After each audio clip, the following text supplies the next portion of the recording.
Hello and welcome to my channel. I am here making this channel because I am a foreigner living in Iceland, and I've been living here for some years now. And I want to talk to you about the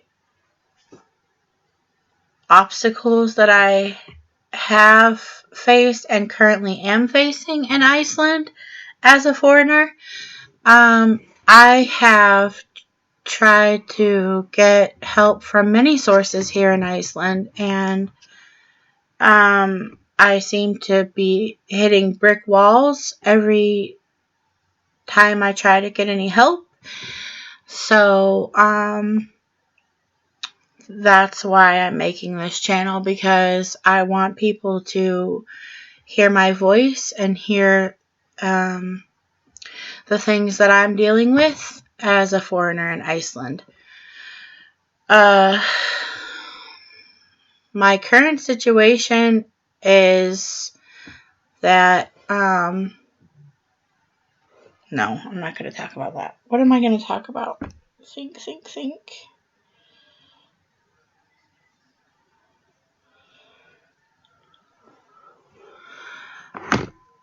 I am a U.S. born citizen. I am 34 years of age.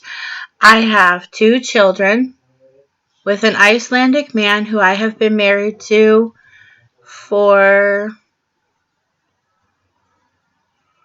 over 4 years.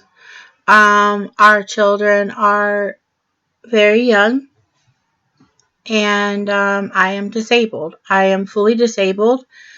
I've been disabled for many, many years. I have multiple health problems. I am completely unable to work. And for someone who is very sick like I am and unable to work in Iceland, being a foreigner, it makes life almost impossible. First of all, I would like to start by saying that I do believe, to a degree, a lot of Icelanders, especially the ones that work within the system, are prejudiced against Americans and other foreigners. They don't like it when foreigners come to their country and ask for help. They don't want to have to deal with that. They don't even want to deal with it with their own people. So they definitely don't want to deal with it from someone who is not from here. So I lived here. I moved here the first time October the 1st, 2010. And I stayed here for 3 months just on my passport visa. And I met my husband during that time. I went back to the United States and the end of December 2010, and my husband came with me, and we got married while we were in the States. We were married January 5th, 2011, and we moved back to Iceland. Well, like I said, I'm disabled and I have many health problems. I was told by doctors that I could never get pregnant. I had a partial hysterectomy. About a month after we were married, I got pregnant with our first child together.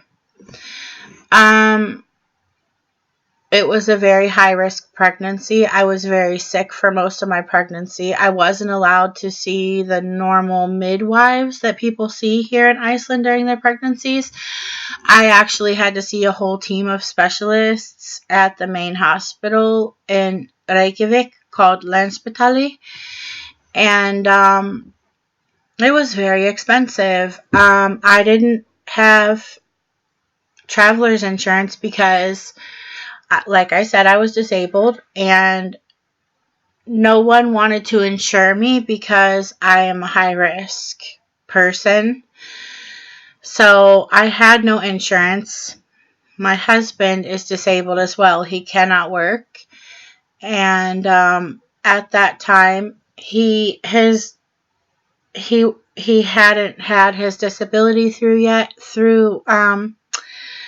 There's like a social security department here, kind of like in America, but they call it Tryggingastoffnen, and it's the same thing basically. It's, for disabled people or maybe retired people. And yeah, uh, my husband was in the process of trying to get some help to get his disability through there at the time, but it wasn't through. So things are different here in Iceland than in America. Whatever town you're in is like the state, is like a state. And you have to go to the town and you have to ask them to help you with social assistance if you can't work and your disability isn't through.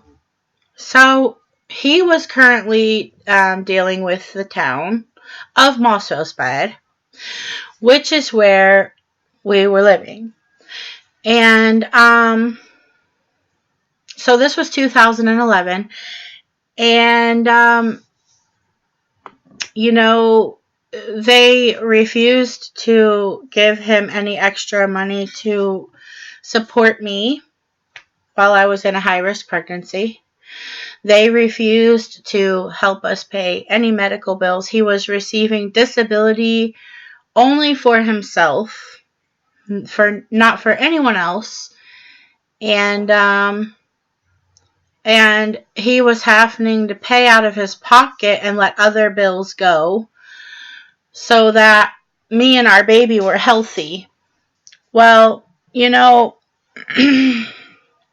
I'm sure a lot of you are aware of the fact that when you are stressed out every day of your life about how you're gonna put food on the table, pay your bills, go to the doctor, you're worried that your baby might die.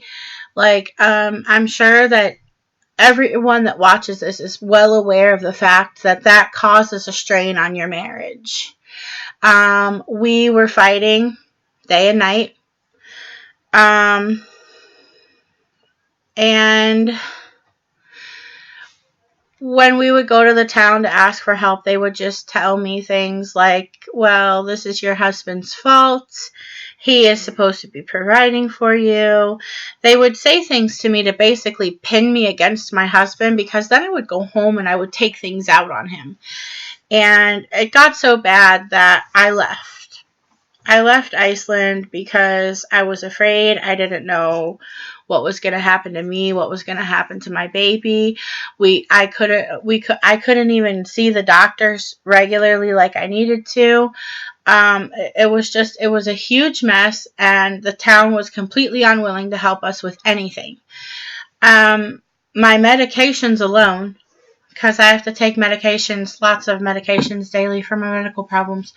My medications alone were hundreds of dollars every month. It was ridiculous. I went back to the States and I had my daughter there. I left Iceland at 7 months pregnant. The doctors signed a paper for me to leave even though I was a high risk, because they knew the situation, that the town wasn't helping me. And they knew that it would just be better. I went home and I had my daughter. My husband didn't get to meet his daughter until she was about maybe a year and a half old.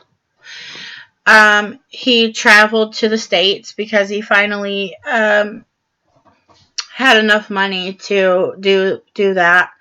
And we met in Colorado, and we stayed there for a few months together. And then I decided to move back to Iceland. While we were together in Colorado, I had gotten pregnant with our son. And I moved back to Iceland. I believe it was July the 8th, 2013, I think. And Excuse me. And at that time, you know, we went to the town again. But this time, my husband had his disability through finally. So he was getting paid through Tryggingastoffnen. But we went to the town and we tried to get help for me financially and, you know, medically and stuff like this. Well, the town offered to help pay for some of my medical bills. My husband was still paying for most of my expenses. They were telling me that because I didn't have a residency, yeah, let me backtrack. Okay.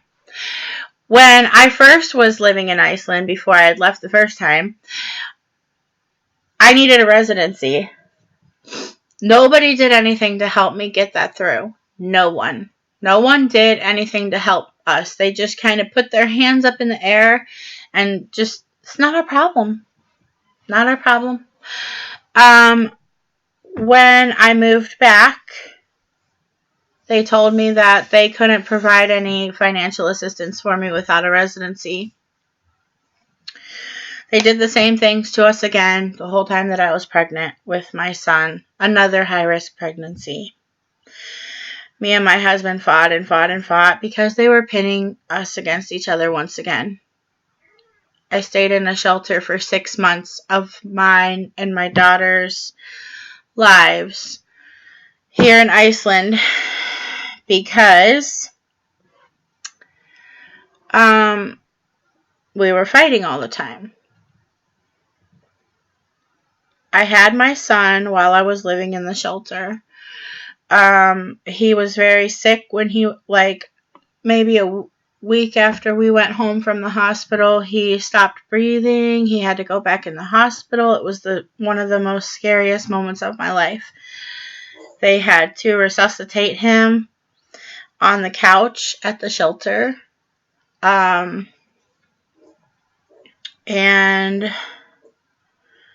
we were in the hospital until Christmas Eve, actually, of 2013. And at that time, I decided that I wanted to go back home to my husband. I wanted my family. And I went back home and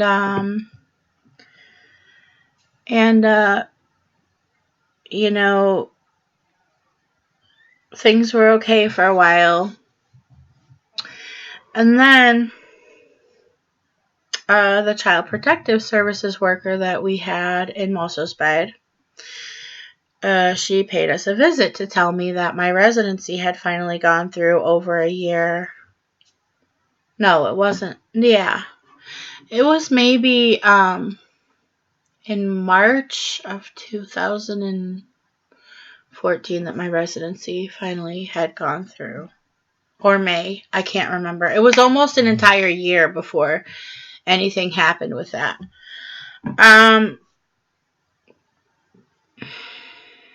So my residency went through, and as soon as it did, she said to me, you know,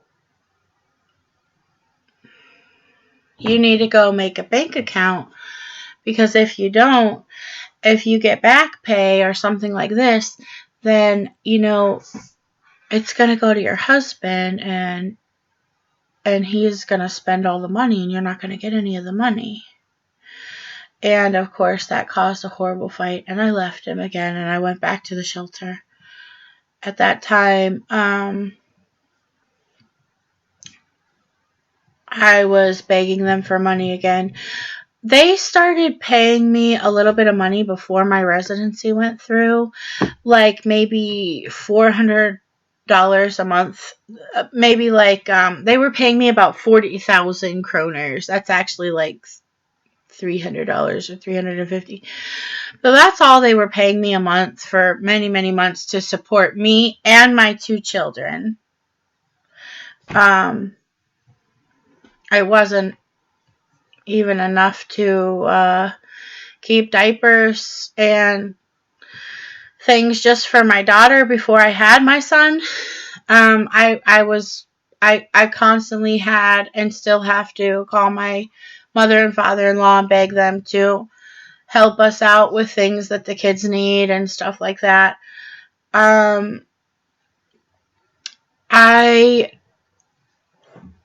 went to, because you have to go to the town every month and you have to ask them to help you and fill out an application every month.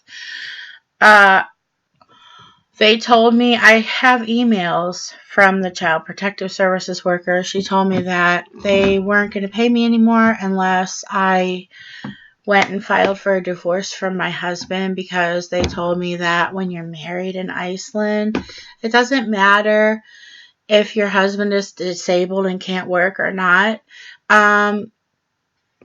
They don't help you. They're not going to help you. They don't care if your kids starve. They don't care about any of that stuff. But their Child Protective Services, their job is to worry about the well-being of your children.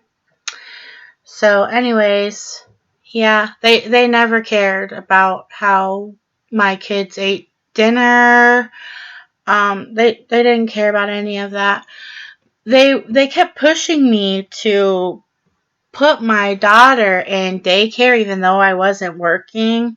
And I found out later that actually I think the town gets money, extra money for kids that go to the daycare in their town. Basically, I think it's all about money for them. I was receiving a little bit of, like, they sent a woman to me who was a godsend. She is the best thing that happened to me in Iceland. She was always there for me when I needed her the most. They were paying her to help me. She drove me to doctor's appointments. She drove me anywhere that I needed to go. The grocery store, she would come to my house when I was depressed and she would say, come on, let's go for a walk. You need to get out.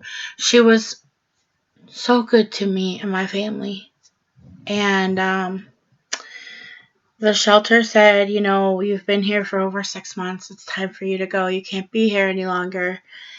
And the town in Moselsbed said that they would pay for me to stay in the Hotel Laxness in Moselsbed for 3 months.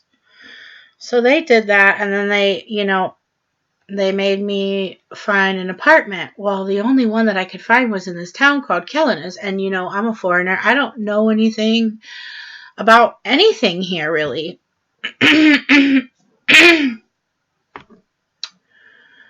I can't even speak the language. I don't speak the language. I have no understanding of it. I can't read it. It's almost like they just told me, go take care of yourself. I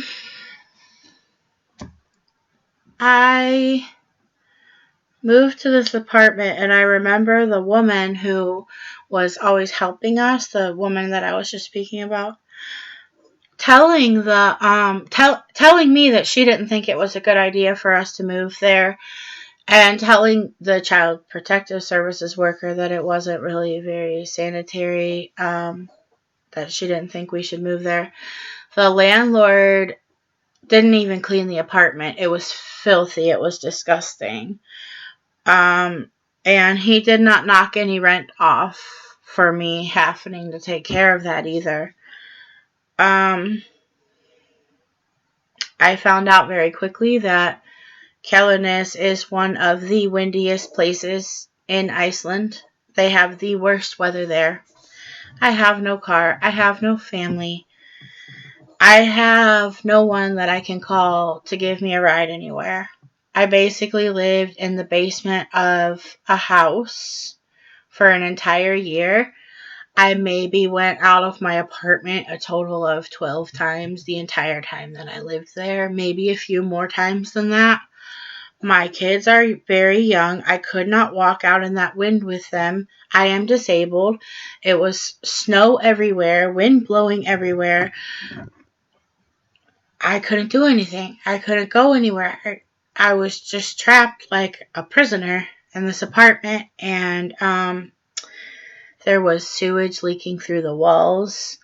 There was black mold all over the apartment. I have lupus, so my hair was falling out and my fingernails were falling off, and and you can see here how bad my hands still are. They were worse. My face is not as bad, but I'm wearing makeup, so you can't see it as good, but I have lupus. I actually just chopped all my hair off myself last night because I couldn't afford to get it cut. And I have sores all over my head, so this was a better alternative than shaving my head.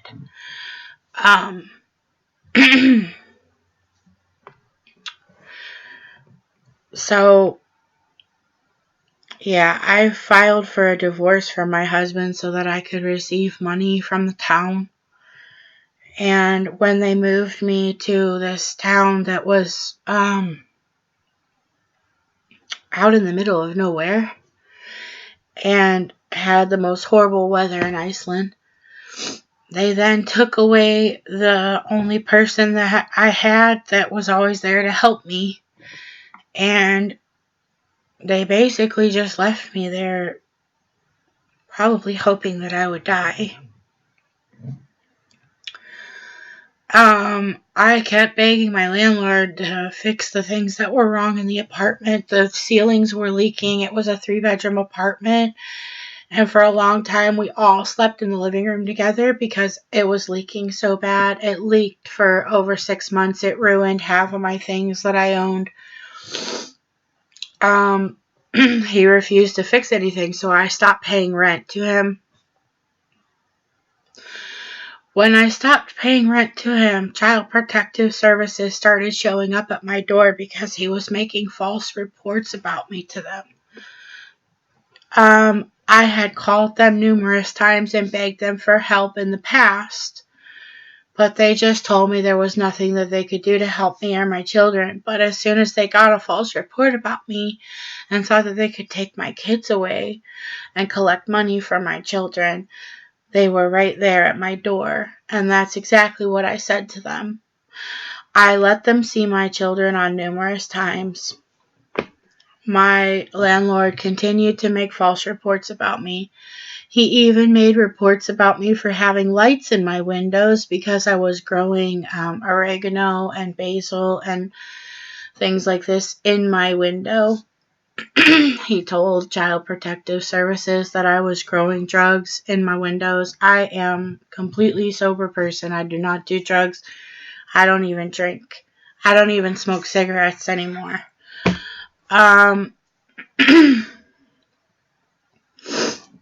He came to my house in the middle of the night when I was with pneumonia, and he threatened to send a Lithuanian mob after me to harm me. He continued to make these false reports about me. He did this in front of my children. And he also sent these 3 really big men to my house to intimidate me and scare me. Shortly after that.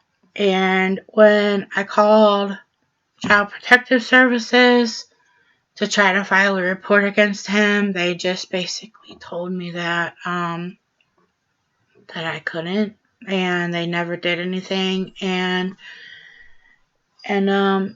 I called the police numerous times, and I begged them to come out to make a report because I was afraid for my life. I wasn't getting any sleep. My children were there. The police ignored me. They did not, they didn't even return my phone calls. So Child Protective Services came to our house one day, and they suggested that we move back to my husband's house in Mossville because we were paying rent for both places. My rent at that place was $120,000, and the town was only giving me $44,000 of that to pay the bills. We moved back to Mossville, and as soon as we did, Child Protective Services in Mossville told me that the Child Protective Services in Reykjavik, who was dealing with me while I lived in Kalines and who suggested for me to move back to my husband's house, went up to Mossville and reported me for moving to my husband's house in Mossville.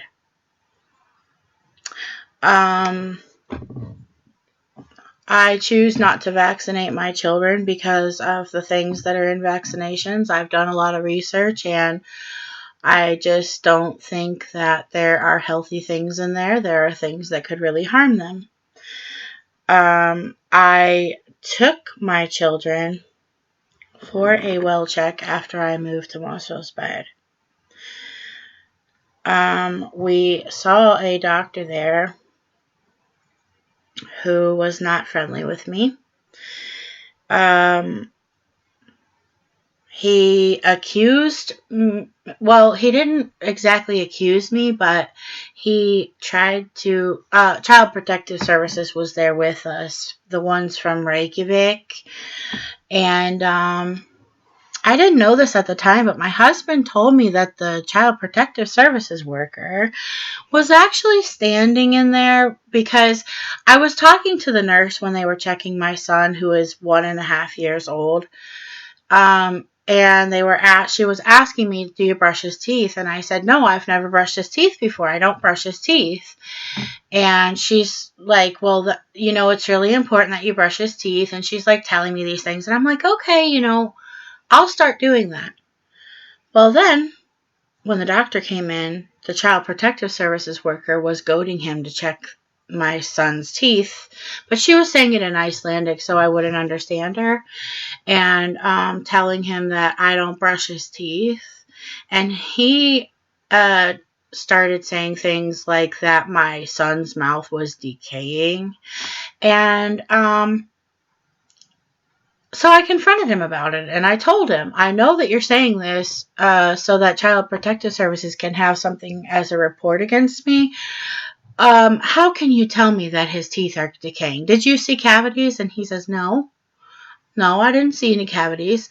Are you, and I asked him, like, are you trained to make these medical assumptions? You're a doctor, you're not a dentist.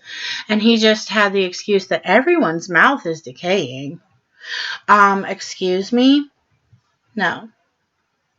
And then after we left, 2 weeks after we left that appointment, he called Child Protective Services and told them a lie about me, saying that he was trying to, by the way, here's my phone. I never go anywhere without this phone. This phone is always, always with me. I always see if anyone rings this phone. Always, always, always. He told Child Protective Services that he was trying desperately to reach me for 2 whole weeks and that I was ignoring his calls.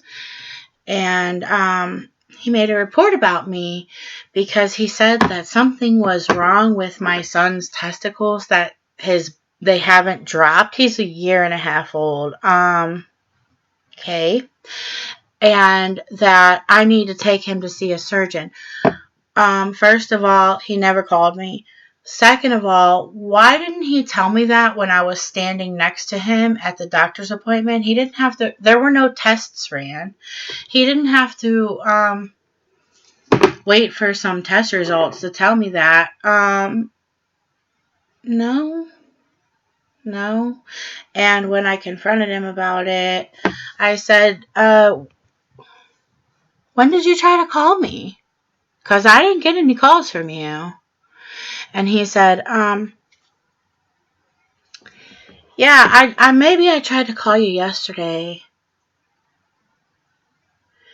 I could not believe it. I have been harassed so much that it is ridiculous. Now I'm living back with my husband. We didn't go through with our divorce. We are still married. And social services took away all of my money. They contacted, I am disabled. I am fully disabled. Trickingostoffen in the Social Security Department here won't allow me to apply even for disability until I've lived here with a residency for 3 years. I've lived here for 3 years, but I couldn't get my residency through because no one would help me. So because of that, I have to depend on a town who is completely incompetent. They're punishing me for being married and having a family. My husband, and they're telling me again, it's your husband's job to support you. Unfortunately, my husband is disabled and he only receives enough money for himself. They took my money away. They called Trickingostoffen, who was paying me child benefits. They made sure that they stopped paying those child benefits to me. So my kids aren't receiving any money through me anymore. And now, Trickingostoffen, even though I don't owe them any money, I've only been receiving like 50,000 a month for a whole year for my kids. That's combined. They're trying to say I owe them almost 80,000 kroners. I don't understand why or what that's. I don't get it. I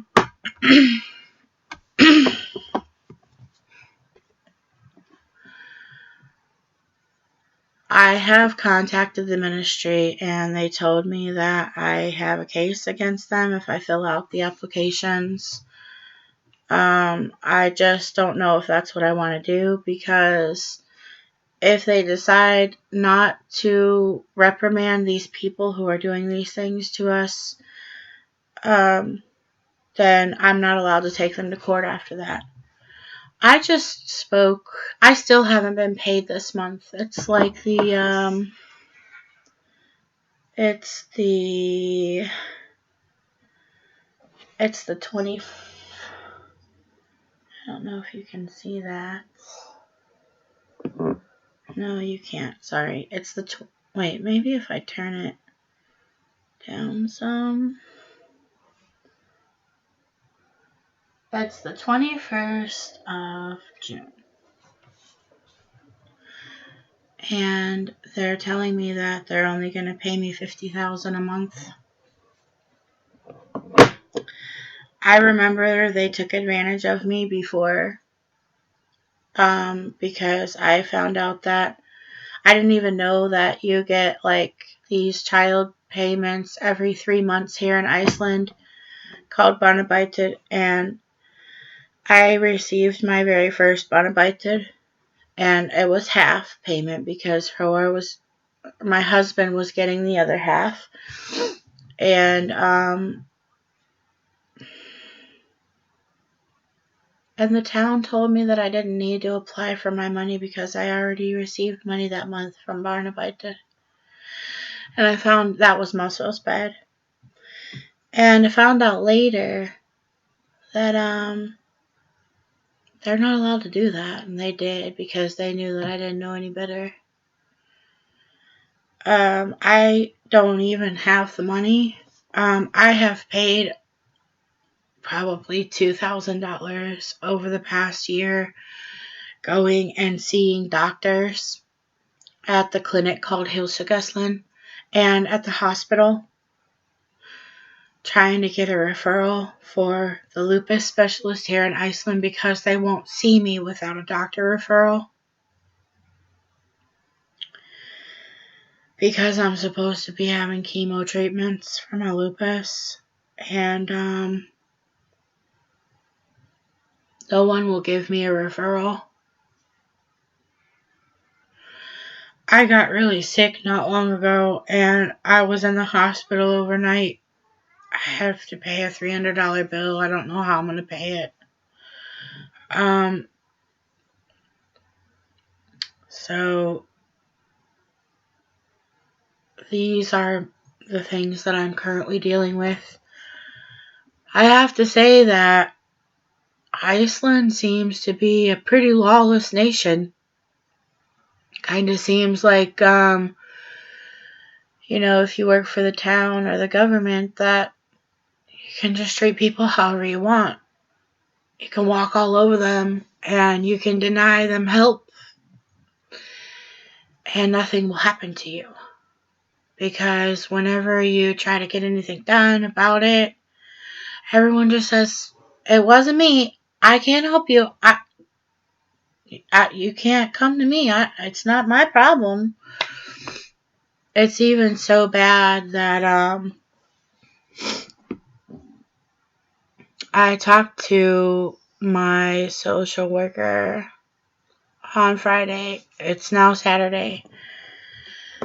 And I told her, that I'm having a really bad time and a hard time breathing. I feel like I'm suffocating. And she said, it sounds like you're really sick. And I said, well, I am.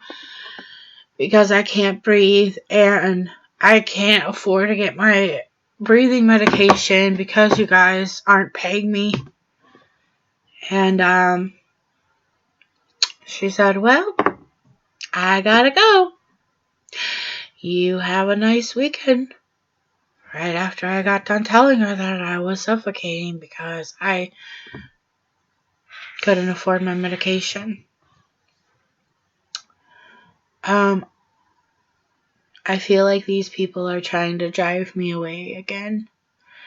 But I'm not leaving this time. I also on Friday just received a letter because they contacted immigrations about me because I found out that my child protective services worker who was helping me at the time, she's actually the head of Muscle Spy now, but she wasn't then. She filed my residency as not married to an Icelandic man. I don't even think they know that I have Icelandic children. And they sent me a certified letter on Friday telling me that if I didn't pay money to renew my my residency, that I had to leave the country. So, I called the ministry and I called this woman who is supposed to stand up for disabled people with their rights and everything. And because I did that and told them about the things that these social workers in these two towns have done to me, now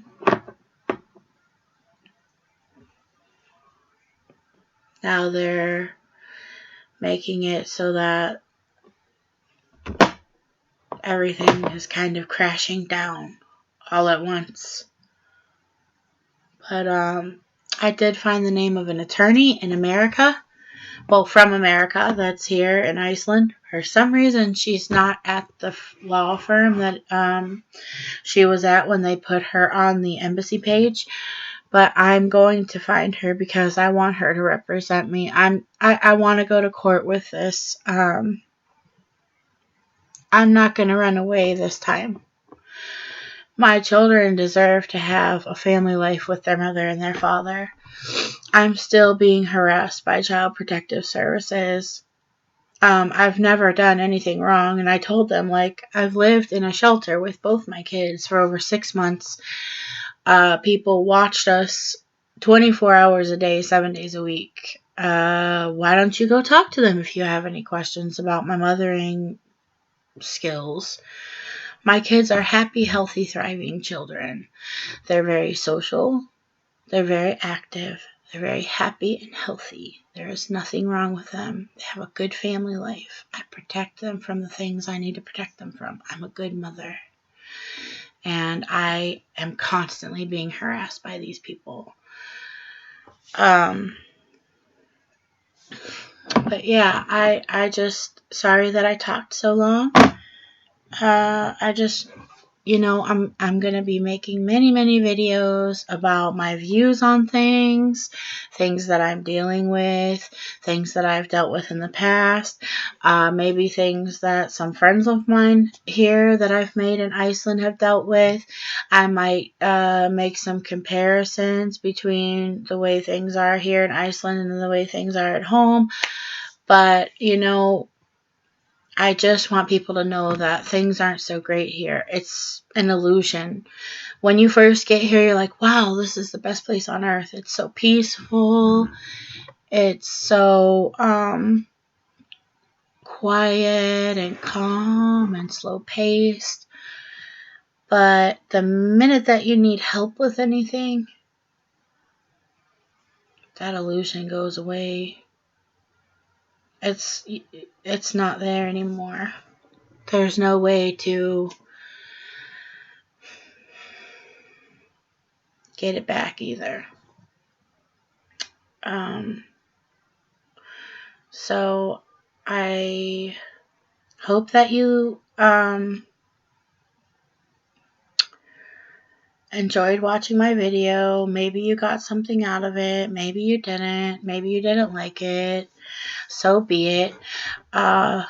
Feel free to leave comments below, and I'll make sure that I check regularly and see what people have to say. And I'll see you soon.